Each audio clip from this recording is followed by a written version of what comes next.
teman-teman, welcome back di podcast Biru Bincang Seru. Oke, untuk memulai acara kita kali ini, belum afdol nih rasanya kalau kita nggak kenalan terlebih dahulu nih. Karena ada peribahasa tak kenal maka tak sayang. Mungkin nih ada teman-teman yang nonton dan belum tahu siapa kita. Yuk sekarang kita kenalan dulu nih.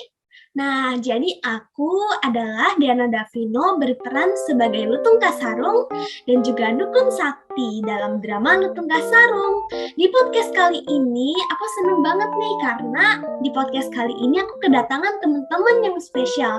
Tapi sayang sekali ada salah satu teman kita yaitu Emily Belvansa yang berperan sebagai Purbarara berhalangan hadir nih teman-teman. Tapi tenang aja karena ia akan tetap tampil di drama Lutung Kasarung sebentar lagi yang akan ditayangkan. Halo semuanya yang hadir di sini. Hai, aku Fei Huang berperan sebagai Purbasari. Aku Anthony berperan sebagai Indrajaya. Aku Frederick berperan sebagai Pangeran Guru Minda. Aku Justin sebagai Naruto dan Prabu Tapa Agung. Wah, halo. Nah, teman-teman di sini kan kita di podcast Biru di mana berbincang artinya kita harus berbicara. Wah, bicara apa nih? Wah, pasti kita harus bicara soal apalagi ya kalau bukan cerita rakyat Lutung Kasarung yang pasti menarik nih. Nah, sebelum terlalu jauh ya guys, aku mau tanya nih sama kalian. Karakteristik kalian di drama Lutung Kasarung ini apa nih? Nah, kalau Purbasari itu dia baik hati, bijaksana, dan orang yang ramah banget. Nah, kalau Prabu Tapa Agung itu dia seorang raja kerajaan pasir, batang yang bijaksana dalam memilih keputusan. Wih, keren banget ya. Kalau aku sendiri nih, Lutung Kasarung itu dia seekor lutung nih guys. Kalau belum tahu, dia tuh bisa dibilang mirip monyet. Nah, dia tuh juga jadi sahabat atau bestinya Purbasari. Nah, lutung ini aku sukanya tuh dia selalu mengandalkan Tuhan di saat dia di posisi terbawah maupun di atas. Terus dia juga suka menolong. Kalau Pangeran Guru Minda gimana tuh Frederick? Nah, kalau Pangeran Guru Minda ini adalah perubahan si Lutung. Di bagian ini keunikan dari cerita ini, jadi Lutung teman si Purbasari ini asal mulanya dari seorang putra Suman Ambu yang kemudian dibuang ke hutan dengan wujud seperti lutung. Nah, tapi dia kesasar, jadinya dinamakan Lutung Kasarung gitu. Oh gitu ya, jadi ternyata Lutung Kasarung itu artinya lutung yang kesasar. Oh berarti kalau aku yang kesasar namanya Diana Kasarung dong. bercanda, tapi unik juga sih ya. Kalau menurut Faye, keunikannya itu apa sih di cerita ini? Nah, kalau menurut aku keunikannya itu, si lutung ini pada akhirnya berubah menjadi Pangeran Guru Minda yang tampan banget, yang akhirnya menjadi kekasih Purbasari. Wah, keren ya.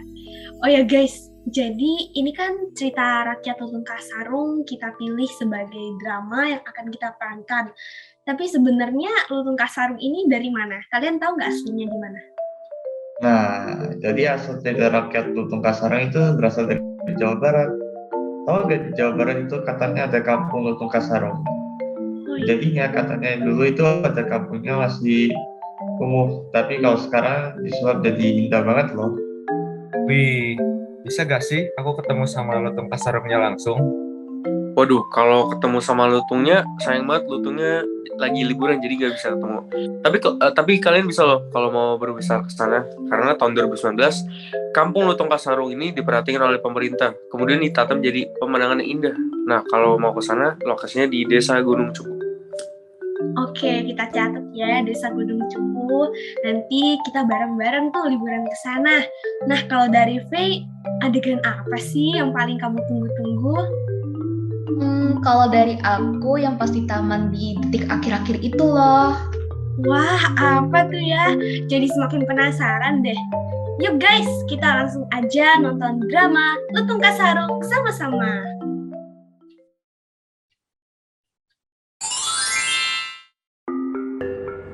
Alkisah di Jawa Barat, hiduplah seorang raja yaitu Prabu Tapa Agung yang baik dan bijaksana. Pemerintahan kerajaan Pasir Batang, dari 7 putrinya hanya Purbabara dan Purbasari yang belum menikah.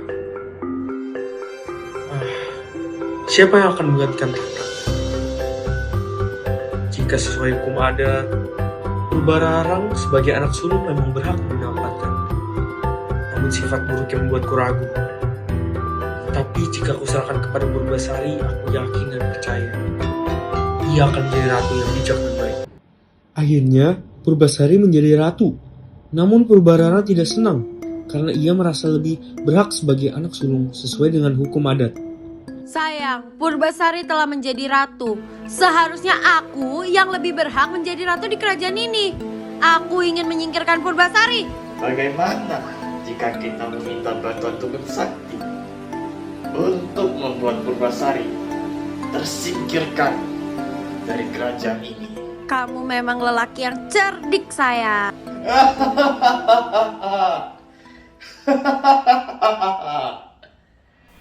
Nenek, bisakah engkau membuat ramuan jahat untuk Purbasari? Campurkan ramuan ini ke dalam minuman Purbasari, maka ia akan mendapatkan penyakit aneh.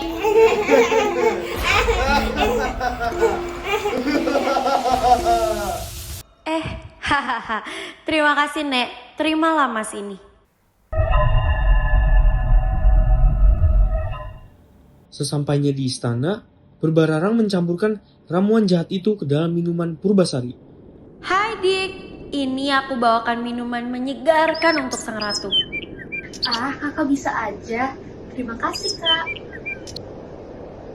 Belum habis minumannya, tiba-tiba tubuh Purbasari dipenuhi bintik-bintik hitam. Ada apa ini dengan tubuhku?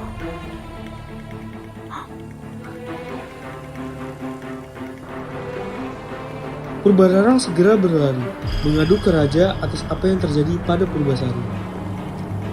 Lihatlah, Ayah, ini adalah akibat dari melanggar tradisi yang sudah ada.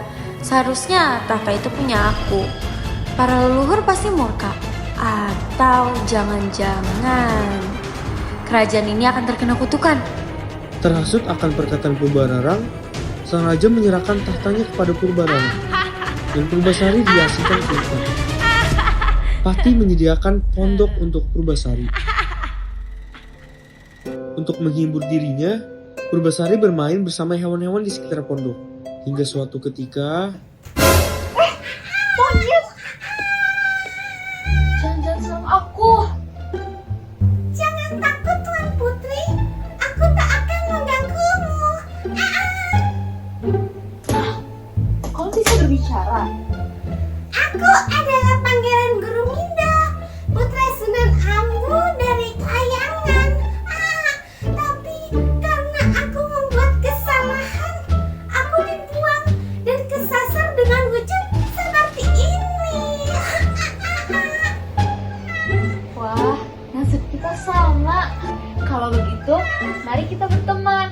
Aku akan menamaimu Lutung Kasarung. Artinya lutung yang kesasar. Lutung sering membantunya mendapatkan buah-buahan. Hingga suatu bulan purnama, Lutung Kasarung berdoa kepada Yang Maha Kuasa. Ya Tuhan, hamba memohon kepadamu, sembuhkanlah penyakit Purbasari dan kembalikanlah ia seperti semula. Doanya terkabul. Tanah di sekitarnya dipenuhi air jernih dan harum menjadi sebuah telaga. Wah, airnya penuh. Pada hari keesokannya, Purbasari, ayo mandi dan mencebur di telaga ini. Percayalah, penyakit Purbasari akan sembuh. Purbasari akhirnya menceburkan diri ke dalam telaga itu. Dan perlahan-lahan biji hitam pada tubuh Purbasari mulai menghilang. Tubuhku kembali bersih. Terima kasih banyak, Lutung. Kau baik sekali. Sama-sama, Purbasari. Senang membantumu. Suatu hari saat Pati mengantarkan makanan, ia terkejut bahwa Purbasari telah sembuh. Tuan Putri, penyakit Anda telah sembuh. Iya, Paman. Ini semua berkat Syukurlah, berarti Tuan Putri sudah dapat kembali ke istana. Maaf Paman, tapi aku lebih nyaman tinggal di hutan ini. Aku sudah betah dan senang sekali bermain bersama teman-teman di sini. Tapi Raja akan sangat merindukanmu. Tolong pertimbangkanlah baik-baik. Baiklah, tapi ada satu syarat. Lutung Kasarung harus ikut denganku. Kau memang sudah sembuh adikku, tapi tidak semudah itu untuk dapat kembali ke istanaku. Aku punya 2 syarat untuk menguji siapa yang lebih baik di antara kita. Aku akan mengadakan sayembara. Hari sayembara pun tiba. Perlombaan pertama dibuka dengan mengukur rambut siapa yang paling panjang. Kita lihat siapa yang lebih panjang. Aduh, pasti Purbasari rambutnya kalah panjang. Aku harus segera berdoa dan meminta kepada bidadari untuk menyambutkan rambutnya. Apakah aku bisa menyaingi kakakku itu? Rambutnya pasti lebih panjang. Bagaimana kalau aku kalah? Dan benar saja, berkat kesaktian Lutung Kasarung, rambut Purbasari pun tumbuh memanjang. Ternyata rambutku panjang. Kau boleh saja memenangkan perlombaan kali ini, tapi perlombaan selanjutnya yang menang akan menjadi ratu dan yang kalah harus keluar dari kerajaan ini. Raden Indrajaya, tunangan Purbararang, merasa percaya diri akan ketampanan dan kegagahannya. Tanpa disangka, Purbasari menunjuk Lutung Kasarung. Perkenalkan, ini Lutung Kasarung, calon suamiku. Adakah pasangan yang lebih jelek dari makhluk ini? Pasti tidak ada yang akan menyaingiku. Sayang. Merasa diremehkan, Lutung Kasarung berdoa meminta wujudnya dikembalikan sebagai manusia. Akan kubuktikan siapa aku sebenarnya. Aku adalah Pangeran Guruminda, putra dari Sunan Ambu. Oh tidak, itu artinya aku harus meninggalkan kerajaan ini. Tidak usah kak, tetap tinggal di sini bersamaku. Aku telah memaafkan kakak. Terima kasih adikku, maafkan aku yang sudah jahat kepadamu. Akhirnya, Purbasari kembali mewarisi tahta kerajaan Pasir Batang. Dengan bahagianya, sang raja berkata, "Nak, senang menyambutmu kembali. Kini ku berikan tahtaku kepadamu sebagai ratu kerajaan ini." Terima kasih ayah. Beruntungnya aku bisa bertemu dengan Tuan Putri dengan nasib yang sama. Aku juga senang sekali bisa bertemu denganmu. Kalau begitu, maukah Tuan Putri menikah denganku? Tentu saja aku mau.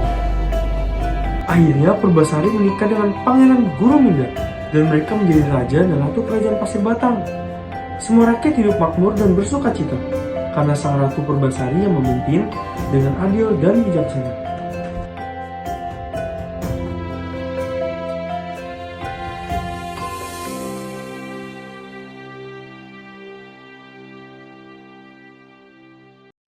Keren banget ya guys ya, drama Lutung Kasarung ini. Selain menghibur, dia juga banyak banget nih nilai pesan yang bisa kita terapkan di kehidupan sehari-hari. Kalau menurut Antoni, setuju gak nih? Betul banget, saya setuju. Kalau dari drama Lutung Kasarung ini, saya belajar kalau tokoh Indrajaya dan Purbararang itu untuk tidak menghalalkan segala cara untuk mendapatkan sesuatu, karena hal itu memang tidak baik. Bener banget nih, sikap Purbararang dan Indrajaya jangan dicontoh ya guys. Aku juga belajar dari Purbasari untuk selalu tetap sabar dan saling memaafkan. Aku juga belajar dari ayahnya Purbasari bahwa dalam segala hal kita harus dapat memilih atau memimpin sesuatu dengan bijaksana dan dipikir terlebih dahulu. Dan juga jangan mudah percaya akan informasi dari orang lain. Contohnya pas si Raja Prabu terhasut omongannya Purbabarang. Wah, setuju banget ya guys. Ini tuh relate banget ya. bener-bener sama kita tuh kalau kita harus waspada terhadap berita-berita hoax. Nah ini bener banget nih, sangat sama banget apa yang terjadi dengan Purbararang dan Prabu Tapa Agung. Nah, aku juga suka sama sifatnya Lutung Kasarung sekaligus Pangeran Guruminda karena dia tuh ramah dan juga suka menolong. Karena serta saat ia sedang di situasi apapun, dia juga selalu doa sama Tuhan, minta diberi kuasa untuk kekuatan dan juga dia minta penyertaan Tuhan di setiap jalannya. Kalau menurut Frederick, gimana sih cerita rakyat di Indonesia ini harus dilestarikan nggak nih? Oh ya tentu aja dong. Makanya cerita rakyat di Indonesia tuh harus kita lestarikan. Nah, agar generasi kita dan selanjutnya juga bisa meneladani pesan-pesan moral di setiap cerita rakyat kita. Setuju gak guys? Aku sih yes banget. Karena senang banget ya hari ini kita bisa sharing sekaligus nonton bareng drama spesial kita. Buat teman-teman di rumah, kalau suka sama video ini, jangan lupa like video ini dan share jika video ini bermanfaat. Aku Diana Davino, sampai bertemu di podcast Biru selanjutnya. Dadah! Dadah. Dadah.